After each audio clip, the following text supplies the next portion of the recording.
there are people who think that because they like the music, they can promote the music and sell it, and they may not need the folks who live it every day. Mm-hmm. That's what's gotten music department, the music industry in the state that they're in now, because they're not utilizing the people who live the music and understand it and understand the people who are purchasing them.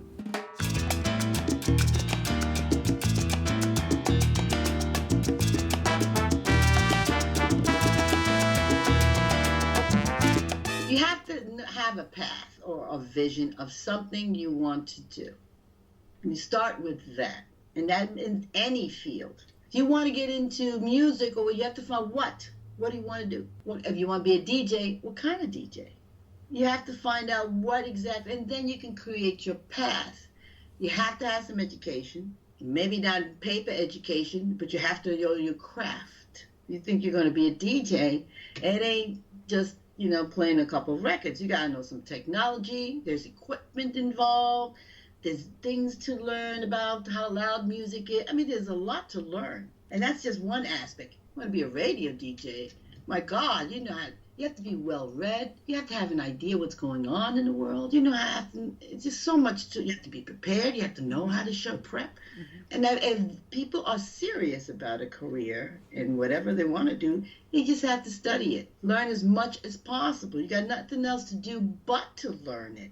And that brings your confidence in to be able to do the job. You got to network and be nice to every person that you ever meet in your entire life, because you never, ever know who is the person that's going to help you when you need their help. I mean, I've had folks come help me that I was like shocked. And they'll say, you know what, a long time ago, you did this and this and this. And then I've had the other, where a guy said, you were very nasty to me. You threw that record right back in my face and told me to get out of the radio station. Like, I did that? First of all, the entertainment business, regardless of what facet it is, it's for serious people. So if you're just playing at it, or if you think you're just going to shoot a little high 8, video with a bunch of girls in bikinis at the pool and you're just trying to get over, you're wasting your time. But if you're serious about the songs you write from your heart, the songs you sing and perform, and you really want to do this, and really, if you're a young person, if you catch a hit, you're going to be singing that song in front of people all over the world. Think about it for the next 50 years. So at the end of the day, what you need is you need to be real with yourself, and then you need a team. People say, who speaks for you? We don't want to hear you. We want to know who speaks for you. Who is your manager? Who is your lawyer? Those are the first two people you gotta have. You're not gonna get an agent till your record is in top 10 or number 1, because agents are not interested in wasting their time. And the bulk of your money today will be through live shows. So you gotta have a hit. So you gotta have a team, a brain trust that is there soundly for you. You cannot do it all yourself. It is impossible, because you can't manage the schedules and the meetings, and you got to be the artist. You got to be creative, and creative people, if you want to be successful, you got to be happy. You got to be chilled. You got to be in a good state of mind, a good frame of mind, where you're calm and you allow those thoughts and words to come to you. I mean, Dizzy Gillespie wrote Night in Tunisia in 1940 on a napkin on top of a garbage can. Biggest song for him. Song's 80 years old, still produces $500,000 in publishing today. Favorite part of being a promotion man? If I always thought of it, the job as more than a paycheck for me. If I heard a song and I really liked it, I couldn't wait for people like you to hear it, the decision makers as to what went on the radio station. And sometimes I would jump the gun. I couldn't wait till Monday. I would call you up and say, Lydia, I just listened to a song called More Bounce the Ounce by a group from Dayton, Ohio. They call themselves Zap. I know it's 5 days early. I got to bring this over to the radio station now. Yes. And More Bounce the Ounce, low rider anthem, and this very day, if you drop that record on a turntable in the club, people People will go come running out crazy. the bathroom to get on the dance floor. Crazy. Yeah, so I loved doing what I did, and I wanted as many people as possible to hear what I heard. And the only way to do that was to make sure that you were aware of the records and Stephen people had at KD balls. and KGLH. Huh? Stephen had balls. Yeah. I know someone who was fired for putting Janet Jackson, when she was on Virgin, on the radio in the Midwest early, because we were dedicated to those release dates and the fact of the impact that you wanted. Because if you give it to somebody in Minnesota, the guy in Chicago ain't got it, or that kind of stuff. And so, like I said, they'd want to know who. You talked about the White House leaks. Okay, who leaked that record? It's a thankless job, and Right. I want to mention that it really is a thankless job. So for you to love your job, Right. when a lot of times you have flack coming from the artists or the managers or whoever, it you gotta love it, because it's not worth the money to Right. get that abuse. Right. Not worth it at all. They were enthused, number one, that we were so young, and we didn't know anything about what we were doing. We were just having a good time. I mean, if you could have told me that, Steve, you're going to move to LA and you're going to interview James Brown and Michael Jackson and Prince and all these people, I would have just said, and what do I do for this? I mean, who do I pay to, get this? We were just doing what we loved to do. I've always felt like I wanted to be able to do more things. Yes, I That has think helped me a lot through my career. when things change, you can still true. have a job, because radio is musical chairs. 1 minute you're up, the next minute we've decided we're going another direction. Exactly. So- But that's been good for me too on the formatic side, because a lot of people associate me with jazz, but I've done a lot of work in R&B and in pop also. While I was in New Orleans, I worked at one of the top rock stations there for about 6 to 8 months. That was about all I could take, and I went back to WYLD. But that was a great opportunity for me, because it's something I could put on my resume and something that I then had experience with. And I think that being able to to do more than one format, to be able to do talk shows and conduct interviews, and to be able to edit and put a public affairs show together. The fact that I can do all those things, I think, is a reason why 40 years after I took a sabbatical leave from teaching, I'm still doing this thing. When you're young like that and you have ambitions, the one thing that you don't have, and this is the thing that I tell young people all the time, don't lose your stupidity. Don't lose your willingness to just get somebody on the phone, because at the time that we were coming up, we were getting the equivalent of Spielberg on the phone. We were calling people like Mr. Netflix, and we were just like, hey, what's going on over there? I mean, I remember calling Motown just when I'd gotten here. I remember, going through the phone book and calling Motown and calling Mr. Gordy's office. And there was a guy named Ewart Abner who was running, yes. who was Mr. Abner. who was president Right. at that time He of was president for a Motown minute. Records. And I wanted to know when the new Commodore's record was coming out. I called Motown Records, and back then when you would call a label or a company, you would get a through. person. Yes. And Motown Records, I'm trying to reach Ewart Abner, please. And they put you through to Ewart, and you get his secretary, Ewart Abner, please. He's not here right now. Leave a message. I left a message. Maybe 3 days later, I'm at home, grandmother's cooking chicken or something. I pick up the phone, trying to reach Stephen Ivory, Ewart Abner. Please hold for Ewart Abner. And I'm like, oh my God. So he gets on the phone, and he's already talking to somebody else in the background. He gets on, how you doing? What can I help you with? I said, I was just wondering when the new Commodore's record is. He was eyeing that chicken that grandma was Coming cooking out. at the same time too. Oh, that's hilarious. And he said, well, I mean, I could hear the pulse in his voice. He's like, Well, they're working on it. I know they're in the studio. I don't know when it's due though.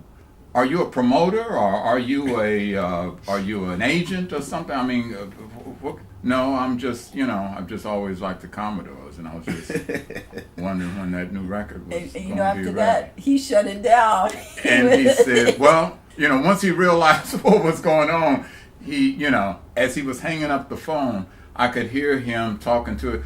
Don't you ever, check these people before, you give me these numbers. I mean, but that's how stupid we were. I mean, that's how just, you want to reach Spielberg? Let's just, I think it's cars parked there. Let's just wait till he comes out of the, we just did that. And when you get older and you realize how things are done, that's the first thing that you lose in the name of trying to do the right thing. And I want to really give props to so many of the recording artists and stuff that told the record company, "Oh, you're going to be using Bobby Holland."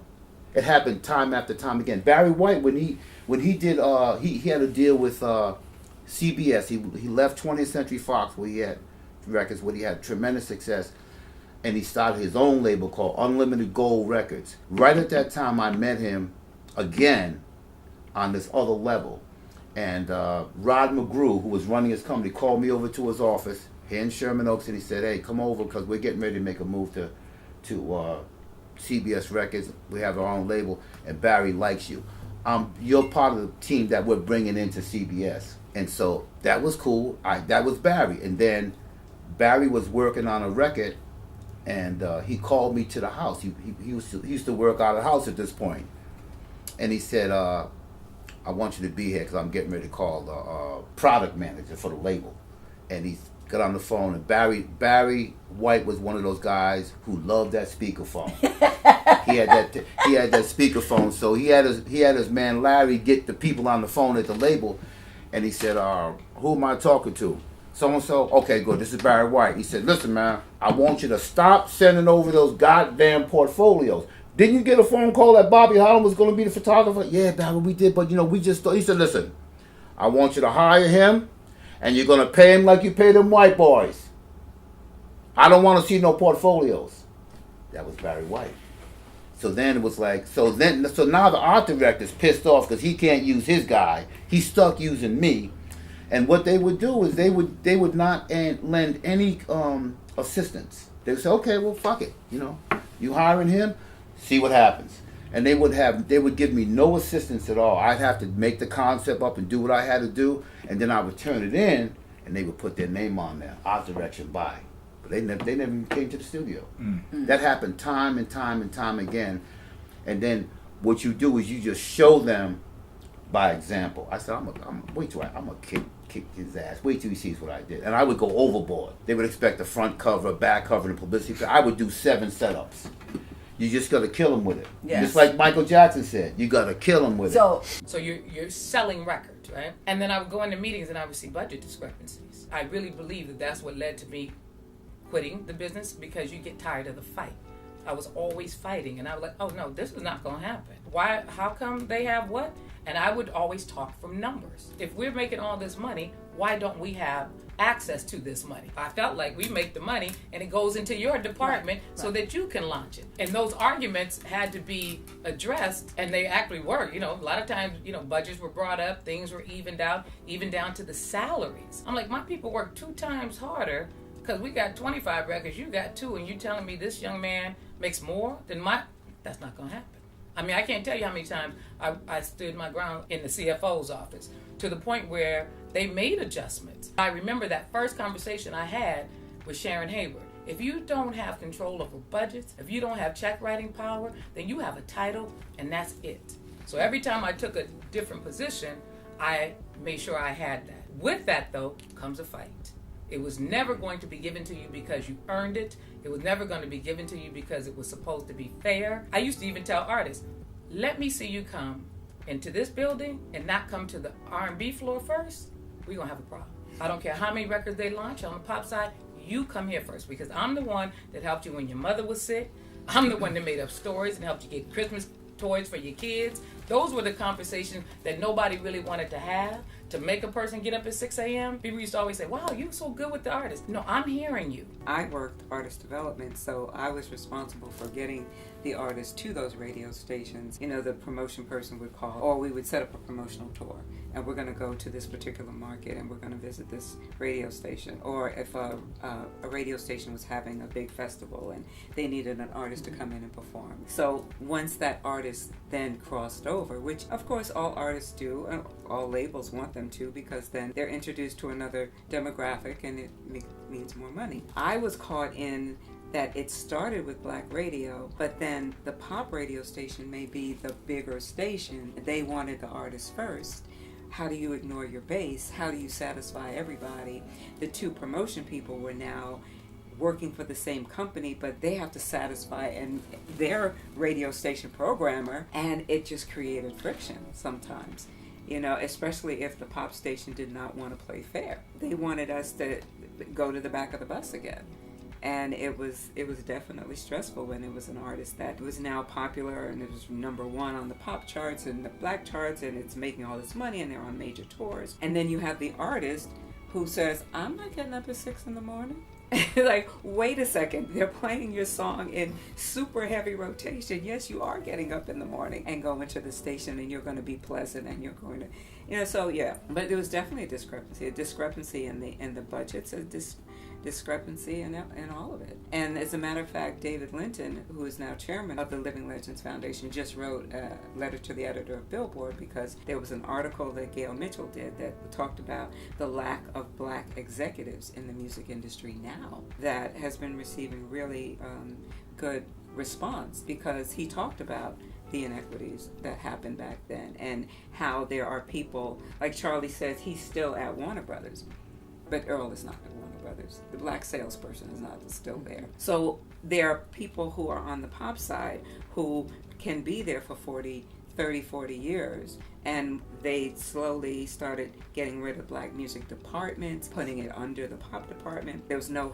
head of black music anymore, and you know, the budgets still are not fair. In his letter, he was saying, if you want to have that conversation with us, we are definitely willing to help facilitate those conversations, because we know that there are people who are qualified out there who can still come in and help you, because the business has definitely changed a lot. I used to say, you can't be all things to all people coming out the gate. It's like trying to hit everything and don't hit anything. That's what street teams were developed for, you know, because it had to do a groundswell. You had to be in the community. You had to figure out, you know, exactly what the messaging was and if it resonated with a certain group of people. So I do believe that music is universal. I think people have a preference. There's a lean in what you like and what you don't like. When you develop an artist from a branding perspective, I used to always say, like, let's figure out what's unique about that artist. Let's figure out who's paying attention to that artist. And then if it spreads, that's a great thing. And that's what I think those artists were able to do coming out of the black music division, where you were nurturing them. You were creating a base. Not that they had to stay with the base. I think the problem is that the base was loyal and it was so good to them, and then all of a sudden you want to snatch that and take them into another arena. Top 40 started playing more of the black music. There was again another shift, because then they allowed some of the white guys to also promote black music, you know, like Michael Jackson's of the world. Maybe the black promotion guy may not take Michael Jackson to the white station. He would have been the white guy. Right. He had that relationship and to take Michael Jackson into that station. Right. I mean, it's so sad that the whole industry it's a black and white thing. There are people who think that because they like the music, they can promote the music and sell it, and they may not need the folks who live it every day. That's what's gotten music department, the music industry in the state that they're in now, because they're not utilizing the people who live the music and understand it and understand the people who are purchasing them. That to me was like Christmas. Every day that I opened the mail and there was a new record in there, I would play it. I probably listened to music 4 to 5 times a week. I mean, I would get the stack that would come from all the promotion guys coming in on Monday or Tuesday or whenever it was, but I listened to as much music as I could, because for me, and having worked in records, understanding the pain that people go through to get their records, to get it printed, and then the record company, a lot of the records they weren't pushing, that the manager or the act, or if you weren't at the front of the line, we had a lot of records at Casablanca that didn't really see the light of day. I mean, they all went out, but they didn't have the same push as, a Donna Summer or Village People. Or George. Yeah. People say, oh, you don't need a record company. Well, you may not need the edifice, but you still need sales, promotions, marketing, publicity, all the things that a record company will do. Yes. The main thing about a record company is they got cash. Okay?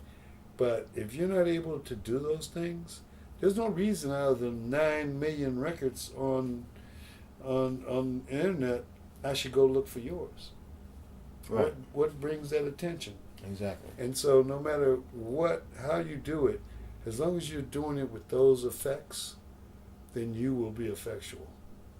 Even though that anyone that has equipment in their home can load up to Spotify Rhapsody and all these different aggregates, Apple Music. Let me explain something to you guys. Those Spotify Rhapsody and all those people, they get about 500 submissions a day globally. So you think about, why do some people have a lot of streams and some people don't have? Mm-hmm. So the way those people at those streaming services have figured it out are, there's a lot of streets out here. If you take a city, they put you in neighborhoods where there's no traffic. You are on a nice little side street. You're in the system, but you're on a side street. So what you want to do is get on the big boulevards, Fifth Avenue, Avenue of the Stars, Sunset, Wilshire, where there's hundreds and hundreds of thousands of people. The Hollywood Freeway, 405. How do you do that? We have to hire someone that has the internal relationship with those people, that knows their language, that is politically savvy within how they work, that knows how to tell them what the status is of the record on the charts. So would that publicity. be a promotion person? That would be a internet marketing person. The record company is basically a bank. And if they believe in you, they will spend the money to market and promote your product at radio, at the internet, publicity, support your tour, live shows, the whole thing. You need that. And most people are underprepared. They think, I've seen superstar artists that will leave a label, have a beautiful recording studio in their garage, and say, oh man, I just cut a hit. Great. You send your record, ship it to all the radio stations. Unless you have someone speaking for you, their language, they're not going to play it. Michael Jackson can come back today. If they don't hire a promotion person, or Prince, our biggest artist, you're not going to get anything. If you were People, you were Rolling Stone, you were New York Times, somebody like that, if you were going to interview, say, Maurice White of Earth, Wind and Fire, or the Jacksons or somebody, you got to spend a week with those people. You got to go on the road with them. You got the whole thing. Soul would come in, or other black publications, and we'd have 15 minutes with them. If you had an hour with them, that was something. That was a big deal. And in that hour, they would want me to do my interview, and you shoot, and him to shoot. And so, he would come in, he and Bruce would come in trying to set up a whole shoot like we got here right now. And they would say, what are you doing? It's like, no, we're getting ready to shoot this lady. They expect you to pull out a camera, a little flash on top, and just bang, bang, while we're doing the interview. Exactly. And it's like, well, wait a minute, we're doing a cover story. People magazine is only interested in this guy in a little paragraph here. Right. And we know how priceless that is, because we know millions of people read that magazine. Right. But to our community, this guy is a god. We're going to put him on the cover. If something sounds good to me, then I want to listen to it. I don't care, I'm black, but it doesn't mean I'm only going to listen to black-based music. I'm going to listen to other things. And I think with that music being as important as it is, I think it's one of the most important forms of communication that we have. I think that with that, people will come to understand, not only to enjoy the music, but to understand the people that are making it. When you hear a blues song, 9 times out of 10, you're gonna get choked up, angry, feel bad, whatever. But that was the intent of that song. So I'm hoping that as we progress, people will listen to that same blues song and be more concerned about why it was sung, why the lyrics are more meaningful to them today than they would have been 10 years ago. It's the same song, came from the same writer, but hopefully we are growing in such a way that we can be more universal in our acceptance. We know music history very well, which is what upsets me about today's generation, about everything. But the thing is that we weren't playing Count Basie music, or the Ink Spots. And we love the Temptations and, Gladys Knight and the Pips, whatever. And the music has, not sure about evolved, but it's changed. But it changes for each generation. So I like their music, but I will never be able to judge it because they don't want to listen to their daddy's music. And so whatever they're doing, but they still use our bass lines, or our song bed, without even knowing where it came from. Exactly. Okay. So I mean, there are all kind of things. It's not a straight departure because Bruno Mars is R&B.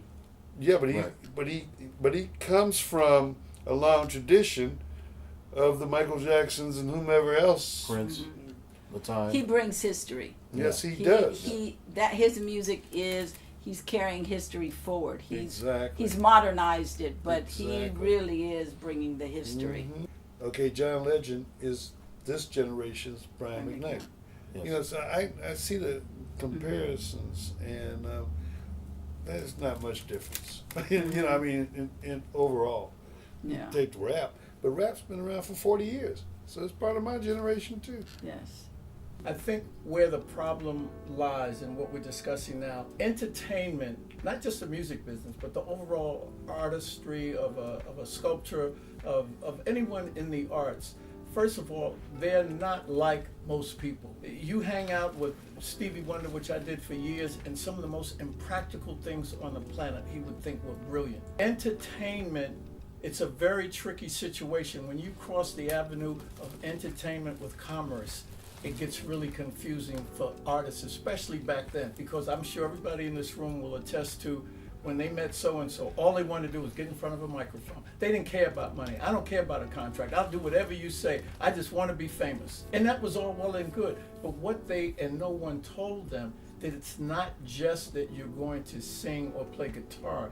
You are going to pay for it in certain ways. Your contract may or may not reflect it openly, but you have to learn those things. There was a lack of education. It was presumed that if you were an entertainer, I'm going to make big money. Well, yeah, you are, but you may not keep that big money because no one taught you how to keep it. I think as we move forward now, more artists, particularly with the genres that we have now, they are more of the Gene Simmonses. They're going to come and check on their money. Whereas before, we just took whatever was told to us for granted and dealt with it. And then suffered, unfortunately, a lot of us later, but effectively, no one was really paying attention except some slick managers who didn't tell their artists what they were about to lose. So that was something, as we look back, we hopefully have gained from that, and people are being more attentive in terms that it's not just going out there having fun. It's going out there because it's about a business, and you got to know your business in order to make money.